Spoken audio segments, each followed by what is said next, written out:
আজকে বানাবো আলু ডিমের বিরিয়ানি। আমি কিভাবে বাড়িতে কম মশলায় আলু ডিমের বিরিয়ানি রান্না করি সেটাই তোমাদের সাথে আজকে শেয়ার করব।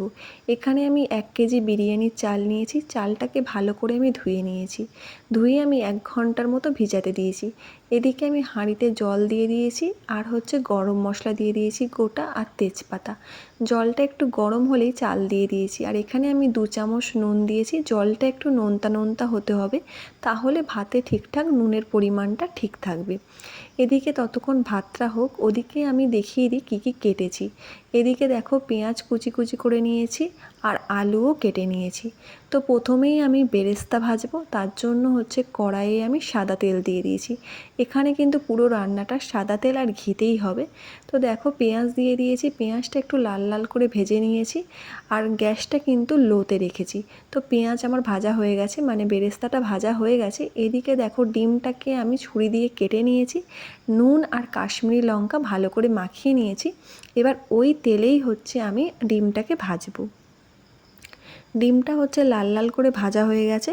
এবার ডিমটা আমি তুলে নেব। এদিকে আমি প্রেশার কুকারে দেখো আলুটাকে সেদ্ধ করে নিয়েছি, কারণ আলু না সেদ্ধ করলে এক এক সময় কি হয়, ভেতরে শক্ত থাকে এক একটা আলু, তো খেতে ভালো লাগে না। সেই জন্য আমি আলুটাকে যখনই বিরিয়ানি রান্না করি আলুটাকে সেদ্ধ করে নিই।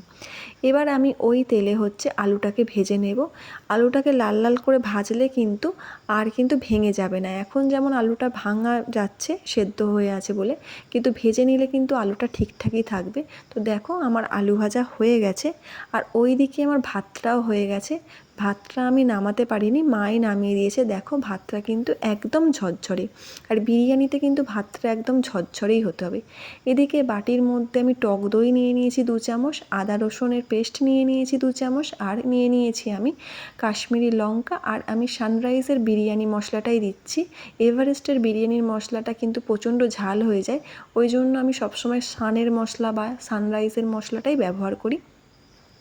এদিকে আমি কড়াইয়ের মধ্যে দেখো ঘি দিয়ে দিয়েছিলাম অল্প, আর দিয়ে দিয়েছি গোটা গরম মশলা। তারপরে আমি দিয়ে দিচ্ছি পেঁয়াজ কুচি। ভালো করে পেঁয়াজ কুচিটাকে দিয়ে ভেজে নিয়েছি। এরপর ওই দই বিরিয়ানির মশলা যে পেস্টটা আমি বানিয়েছিলাম সেটা আমি দিয়ে দিয়েছি। দিয়ে ভালো করে এখন কষাতে হবে। দেখো এইটাই কিন্তু ওপর থেকে তেল ছাড়ছে, মানে কষানো মোটামুটি প্রায় হয়ে গেছে। এবার স্বাদ মতো আমি নুন দিয়ে দিয়েছি। দিয়ে এবার আলুটাকে আমি দিয়ে দিয়েছি। দিয়ে দেখো আমি জল দিয়ে দিয়েছি। দিয়ে একটু আলুটা ফুটে উঠলেই এবার ভেজে রাখা ডিমগুলো আমি দিয়ে দিচ্ছি। তো ডিমটা দেওয়া হয়ে গেছে, মোটামুটি আমার ভাত রান্নাও হয়ে গেছে। এবার আমি দিয়ে দিলাম 1 চামচ গোলাপ জল, 1 চামচ কেওড়া জল, আর 1 চামচের মতো ফের আমি বিরিয়ানি মশলা দিয়ে দিলাম, আর অল্প ওপর থেকে বেরেস্তা দিয়ে দিলাম। আমার কিন্তু তরকারিটা রেডি। এবার লেয়ারিংয়ের পালা। এখানে আমি অ্যালুমিনিয়ামের একটা বড় গামলা নিয়ে নিয়েছি, সাদা তেল মাখিয়ে নিয়েছি, আর যে ঝোল ঝোল করেছিলাম ওই পেঁয়াজের ওই গ্রেভিটা আমি নিচে দিয়ে দিয়েছিলাম যাতে ভাতটা না ধরে। প্রথমেই আমি দিয়ে দিলাম ভাত, তারপরে আলু, তারপরে ওই তরকারির একটু গ্রেভি। আগে থেকে দুধে আমি বিরিয়ানির ফুড কালারটা মিশিয়ে রেখেছিলাম। তোমরা কিন্তু অবশ্যই কেশর দেবে, আমার কাছে কেশর ছিল না বলে কিন্তু আমি বিরিয়ানির ফুড কালারটা দিয়েছি। তারপরে আমি 1 চামচ গোলাপ জল, 1 চামচ কেওড়া জল, আর হাফ চামচ বিরিয়ানির মশলা দিয়েছি, আর অল্প বেরেস্তা দিয়েছি, আর 1 চামচের মতো ঘি দিয়েছি। এইভাবেই আমি 3টে লেয়ার কিন্তু করেছি। তোমরা তোমাদের চাল অনুযায়ী লেয়ার দেবে।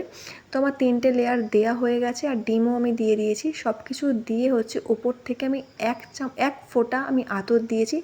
দিয়ে আমি ঢাকা দিয়ে এখন গ্যাসের লো ফ্লেমে 15 মিনিটের মতো রেখে দেবো।